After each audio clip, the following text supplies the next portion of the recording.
میرے دادا انگریزی پڑھاتے تھے یونیورسٹی میں، تو ان کے ایک بھائی تھے علی ظہیر صاحب عثمانی، میرے دادا کے تیسرے نمبر پہ بھائی وہ تھے۔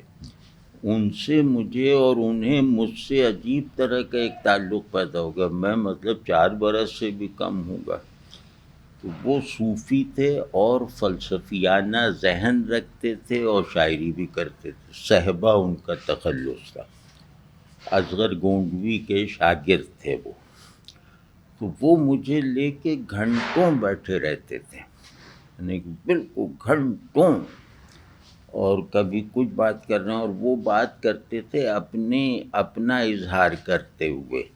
وہ اس میں یہ نہیں تھا کہ یہ سمجھے، وہ پتہ نہیں کیا کیا باتیں کرتے، ظاہر میں سمجھ میں بالکل نہیں آتی تھی، لیکن ان کے ساتھ بیٹھنے سے ایسا لگنے لگا مجھے کہ چیزیں جیسے ڈائلیوٹ ہو گئیں، جیسے ہم اور وہ اور یہ سب کیمرہ، یہ فرش، چیزیں، حتیٰ کہ خود اپنا احساس، یہ جیسے بالکل نکل گیا۔